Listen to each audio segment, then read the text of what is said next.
Hola a todos, ¿cómo están? Mi nombre es Lesma, espero se encuentren muy bien. Yo como siempre muy contenta de poder estar un día más aquí con ustedes, muy agradecida de que me estén viendo donde quiera que se encuentren.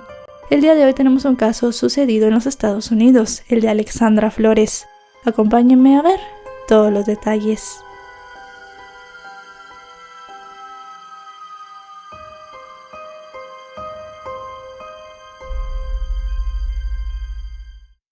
Alexandra Flores nació en 1997 en Texas, Estados Unidos, y creció en el seno de una familia numerosa integrada por 8 hermanos. Siendo la más pequeña, era la consentida de sus padres Jaime y Sandra, quienes en algún momento habían emigrado de México a Estados Unidos para darles un mejor futuro a sus hijos. Todos vivían en una zona tranquila en Houston, Texas, donde la niña estudiaba el preescolar. Con estos antecedentes, llegamos al mes de noviembre del año 2001, y la familia Flores estaba emocionada. Faltaba poco menos de un mes para las festividades navideñas, y como siempre para esas fechas salían a hacer todos juntos las compras en familia. Los padres siempre acudían a un supermercado para comprarle ropa y un juguete a sus hijos. Los juguetes usualmente los dejaban apartados en la tienda, y posteriormente los buscaban cuando se acercaban las festividades. Para el 18 de noviembre ya habían organizado la salida para hacer estas compras. Todos estaban felices, pero esa dicha se vio empañada y se convirtió en una verdadera pesadilla para la familia. Terminó siendo además la peor Navidad de sus vidas. Esa tarde todos salieron al centro comercial en el área de El Paso. Al cabo de un rato la pequeña Alexandra le pidió permiso a su mamá para ir al área donde estaban los juguetes. Sandra le dio permiso, pero le dijo a uno de sus hijos de 8 años que fuera con ella para vigilarla. Sin embargo, en algún momento la niña desapareció sin que su hermanito se diera cuenta. Ajenos a lo que pasaba con su hija, los padres continuaban paseando por la tienda, cada uno por su lado y con sus hijos repartidos. La madre pensaba que Alexandra estaba con su padre y viceversa. Pero cuando se acercó la hora de irse y se reunieron todos, se dieron cuenta que la niña de 5 años no estaba. Su madre buscó por todo el lugar, incluidos los sanitarios, pero Alexandra no aparecía por ninguna parte. Ya presos del pánico, cerca de las 6 de la tarde, los padres alertaron al personal del establecimiento sobre lo que había sucedido, e inmediatamente los encargados comenzaron a buscarla en todos lados. Revisaron el área del estacionamiento y las zonas cercanas, pero no había señales de la menor. Ante esto dieron parte a la policía, que acudió al lugar y peinó toda la zona en busca de la niña, pero esto sin resultados. La noticia de la desaparición de la pequeña de 5 años corrió como pólvora, y minutos después el lugar se llenó de medios de comunicación que le dieron cobertura al caso y publicaron fotografías de Alexandra. Mientras los familiares daban entrevistas a los noticieros y pedían por el pronto regreso de la niña, los detectives comenzaron a interrogar a todo el personal y a revisar las cámaras de seguridad, donde encontraron algo que les llamó la atención. El video de vigilancia de la tienda mostraba a Alexandra jugando en los pasillos de la tienda con su hermano, y luego se alejaba de su familia. En las cintas se podía observar a un hombre que llevaba una gorra de béisbol de color blanca, camiseta verde oscura, pantalón corto de color oscuro, medias blancas y tenis blancos. Este seguía a la pequeña por el pasillo de los juguetes. El sujeto entró a la tienda alrededor de las 4:30 de la tarde y salió pasadas las 5. Al salir, otra cámara de seguridad lo mostró hablando con un guardia en el estacionamiento. A las 5:13 de la tarde, el mismo hombre reingresó en la tienda, y 2 minutos después, a las 5:15, salió con Alexandra. Más tarde esa misma noche, a las 9, el mismo hombre fue captado por otra cámara de video de seguridad en una tienda cercana, entrando al local para comprar unas cervezas. Sin embargo, la calidad de las imágenes de esta cámara no era muy buena, y no podía identificarse con claridad la cara de este hombre extraño. Durante toda esa noche, las autoridades, conjuntamente con voluntarios de la comunidad de El Paso, buscaron a la niña incansablemente por todos lados sin encontrarla. Lamentablemente, a primeras horas de la mañana siguiente terminó la búsqueda, pero con un desenlace fatal. Esa mañana, cerca de las 7, un empleado de unos consultorios médicos, ubicados a unos 25 kilómetros del centro comercial donde había desaparecido la niña, se topó con una escena terrible. Debajo del toldo de un estacionamiento halló el cuerpo sin ropa de la menor. Estaba recostado contra una pared, tenía una bolsa plástica en la cabeza y estaba parcialmente calcinado. El trabajador notificó el hallazgo a la policía, quienes acordonaron el área en busca de evidencias y trasladaron el cuerpo hasta la morgue para identificarlo. Horas después, los resultados forenses confirmaron que se trataba de Alexandra. El jefe de la policía de El Paso, Carlos León, dijo que el cadáver de Alexandra había sido encontrado en un área descrita por los vecinos como un lugar frecuentado por vagabundos. Según los estudios forenses practicados, la víctima presentaba 2 hematomas en el cráneo, lo que indicaba que había sido golpeada en ambos lados de la cabeza con un objeto pesado. Los análisis también revelaron que la causa de la muerte había sido asfixia. Le habían puesto las manos alrededor del cuello para quitarle la vida, y ella, cuando fue quemada, ya estaba sin vida. Aunque en el estudio no encontraron evidencias de agresión sexual, los expertos no descartaron que hubiese sido abusada de alguna manera. Tras confirmarse la identidad y conocerse la manera en la cual le habían quitado la vida, familiares, vecinos y amigos de la comunidad realizaron una vigilia para orar por ella, y posteriormente se realizaron las exequias para darle el último adiós. Mientras sus allegados la despedían, los detectives continuaron las investigaciones para hallar a la persona que le había arrebatado la vida. En medio de las pesquisas determinaron que a la niña le habían quitado la vida en otro lugar, y que la persona que lo había hecho había dejado el cuerpo abandonado donde fue encontrada. Allí había intentado quemarlo para borrar las evidencias. Afortunadamente para las autoridades no había logrado borrarlas todas. A pesar que durante los análisis forenses no se encontraron signos de agresión sexual, los oficiales manejaban la hipótesis de que el hecho de que esta persona se llevara a la menor había tenido ese tipo de motivaciones. Por esta razón, durante los siguientes días se dedicaron a interrogar delincuentes sexuales registrados en el área, así como a todo el personal y los guardias de seguridad de la tienda. En medio de las entrevistas surgió la primera pista que ayudaría a los investigadores a dar con el responsable. Uno de los vigilantes les dijo que esa tarde, mientras hacía una ronda por el estacionamiento, vio una camioneta con el motor en marcha, pero se acercó y miró dentro. Cuando lo hizo, no había nadie. Señaló que luego de unos 15 minutos llegó el propietario y le dijo que tenía problemas con el arranque y por eso la había dejado encendida. El empleado de seguridad refirió que luego de eso anotó las características de la furgoneta y la matrícula. Con ese dato, los detectives hallaron entre los registros el nombre del dueño del vehículo. Se trataba de un hombre llamado David Santiago Rentería, de 32 años, quien casualmente estaba registrado como agresor sexual. Según los documentos del Departamento de Justicia Criminal de Texas, David, nacido el 22 de noviembre de 1969, para el momento del crimen de Alexandra estaba en libertad condicional por el delito de actos indecentes con una menor, los cuales habían ocurrido en 1992 y la víctima tenía 7 años. El hombre había sido condenado a 10 años de prisión, pero luego de cumplir una parte de la sentencia se le concedió la libertad condicional. Además, era señalado en 3 delitos por conducir en estado de ebriedad, por asustar a una compañera de trabajo con un comportamiento celoso y posesivo, por amenazar a otra mujer de no devolverle a su hijo de 3 años cerca de un jardín de niños y por otros delitos menores. La policía descubrió que el hombre había transgredido su libertad condicional en repetidas ocasiones, ya que solía frecuentar espacios rodeados de niños, cosa que tenía completamente prohibida. Para la policía, el hecho de que un sujeto con esos antecedentes estuviera en el área el día que Alexandra había desaparecido no era coincidencia, por lo que a partir de ese momento David se convirtió en una persona de interés en la investigación. La segunda pista que los condujo al sujeto fue una huella. Era de la palma de la mano y se había encontrado por uno de los peritos que hizo el levantamiento del cuerpo de Alexandra. Esta estaba en la bolsa que la pequeña tenía en la cabeza.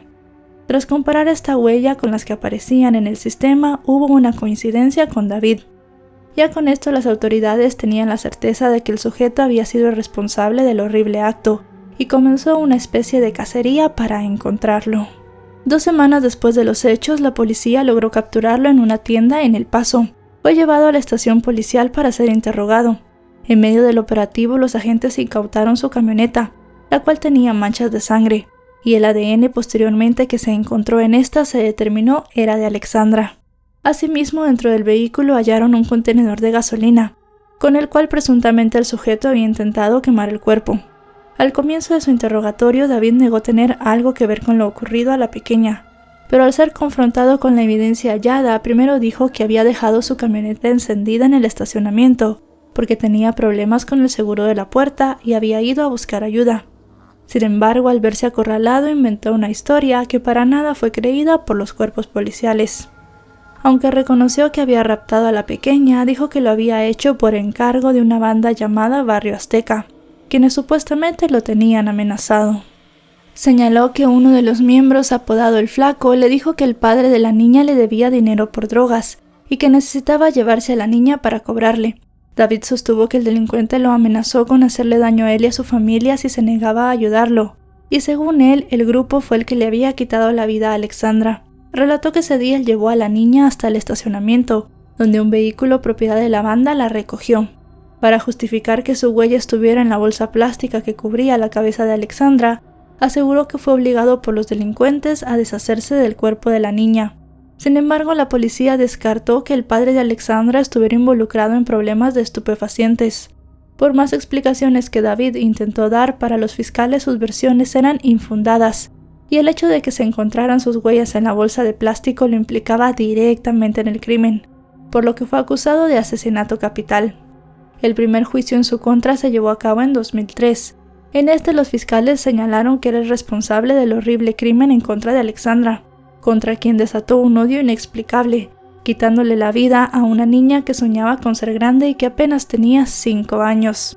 En el debate, aunque los resultados forenses, como ya sabemos, no confirmaron la agresión, los fiscales aseguraron que el acusado había abusado de ella antes de quemar su cuerpo, y porque lo había quemado no se habían encontrado evidencias. La fiscalía desahogó todas las pruebas en su contra, entre ellas la huella de la palma de su mano y el ADN de Alexandra en su camioneta. Tras una larga jornada, finalmente en septiembre de ese año fue declarado culpable de asesinato capital y recibió una condena a muerte. Sin embargo, tras un recurso de apelación interpuesto por su defensa, quienes alegaron que los fiscales habían aportado pruebas engañosas a los miembros del jurado, que daban la impresión de que David no tenía remordimientos. La Corte de Apelaciones Criminal de Texas anuló la condena en 2006 y se le concedió el derecho a ser juzgado nuevamente. Durante el segundo debate, que inició en 2008, los representantes legales trataron de basar la defensa, alegando que su cliente había sido amenazado por el grupo para que raptara a la menor. Sin embargo, el fiscal de distrito del Paso, Jaime Esparza, quien procesó el caso, refutó los argumentos, advirtiendo que las pruebas demostraban que el acusado había perpetrado todo él solo. Tras la nueva diligencia, un nuevo jurado lo devolvió al corredor de la muerte. Para la fiscalía, la decisión había enviado un mensaje claro de que no se toleraría ese tipo de actos, y no tenían dudas de que el castigo impuesto era el que merecía David. Sin embargo, los familiares de la pequeña tuvieron que esperar 22 años para obtener justicia, debido a que durante todo ese tiempo la defensa del hombre realizó innumerables apelaciones para evitar que el sujeto fuera ejecutado.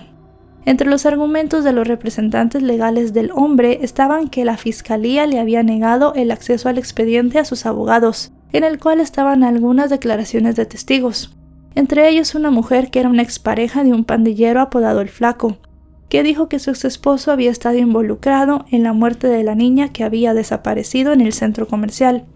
Sin embargo, en 2018 un juez dijo que dicha declaración estaba llena de inexactitudes y era insuficiente para demostrar la inocencia de David. Para finales de 2022, luego de varios vaivenes, fue fijada la fecha de ejecución, 16 de noviembre de 2023. Cuando por fin los familiares de Alexandra creían que obtendrían justicia, hubo algo que hizo tambalear esta decisión. Luego de que la Fiscalía de Distrito se negara a entregar los expedientes a principios de 2023, el equipo legal del condenado pidió a la jueza de distrito Monique Velarde Reyes que pospusiera la ejecución.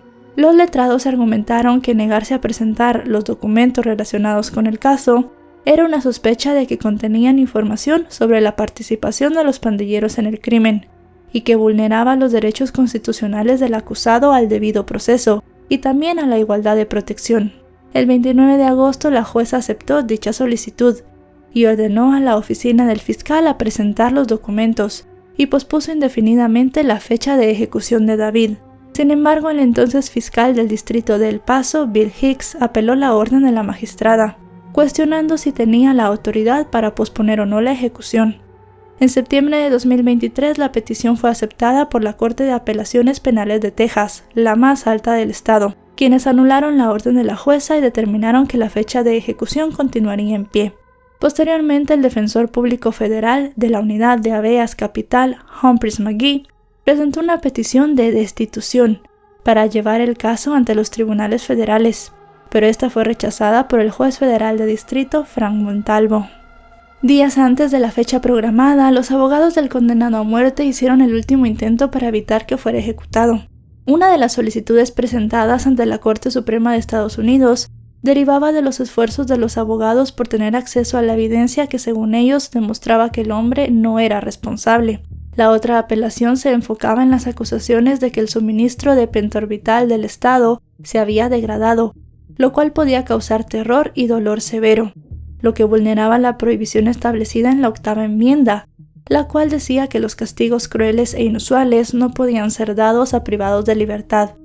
La ejecución, que debía realizarse 6 días antes de que David cumpliera 54 años, estaba en la cuerda floja, hasta que finalmente, horas antes de que se venciera el plazo, la Corte Suprema negó las 2 solicitudes.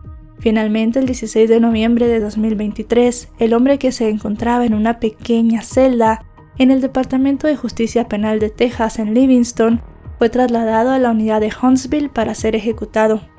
Cuando llegó a la sala de ejecuciones, el acusado miró a los familiares de Alexandra, que estaban presentes para presenciar su muerte, entre ellos sus hermanos Ignacio y Sandra, a quienes les aseguró que no pasaba un día en el que no pensara en los acontecimientos de aquel 18 de noviembre de 2001, advirtiendo que no había palabras para describir el dolor que le había causado a la familia de Alexandra.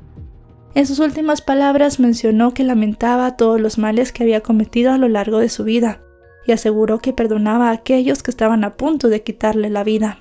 Le dijo a su hermana y a un amigo que miraban por otra ventana que los amaba y que los veía en su próxima vida. Luego de esto, el sujeto recibió la inyección letal. Comenzó a rezar el Padre Nuestro mientras las drogas hacían su efecto. Luego murmuró algo que no se pudo escuchar. Respiró profundamente 2 veces antes de que cesara todo movimiento. Fue declarado muerto 11 minutos después de haber recibido la inyección, a las 7:11 de la noche.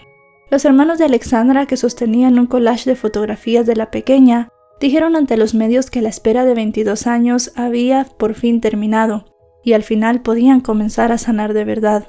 Su hermana Sandra recordó todos los momentos duros que habían pasado después de los hechos, y todo el dolor que habían padecido durante esos años. Por su parte, su hermano Ignacio, quien tenía 14 años en el momento de los hechos, aseguró que al fin habían obtenido justicia, pero que nada le podía devolver a su hermana.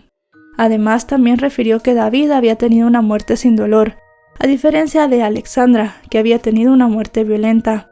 El hombre recordó las palabras que dijo en sus declaraciones de impacto de víctima unos años atrás en el juicio en contra de David, asegurando que nunca lo perdonaría. Aunque la muerte del hombre cerraba un capítulo oscuro, el recuerdo de la pequeña se mantiene vivo en el corazón no solo de su familia, sino de todos los habitantes de El Paso, donde hay un parque que lleva su nombre y donde cada año se concentran cientos de personas para recordarla.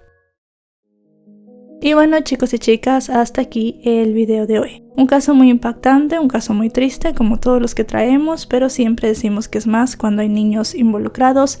Al final, un hombre que murió con la inyección letal, pero que tampoco terminó aceptando lo que había hecho. Él siempre quiso que el juicio se reabriera diciendo que habían sido otras personas quienes le habían quitado la vida a Alexandra, pero todas las pruebas lo apuntaban a él, así que al final podemos decir que para la familia de la niña se hizo justicia. Si este video les ha parecido informativo, recuerden dejarle un me gusta, recuerden suscribirse si no lo están. Actualizo 3 o 4 veces por semana y si están suscritos les llegará una notificación cada vez que yo suba un video. Me pueden encontrar en mis redes sociales, aparezco como LesmaVR. Ahora sí, nos vemos hasta otro caso. Adiós.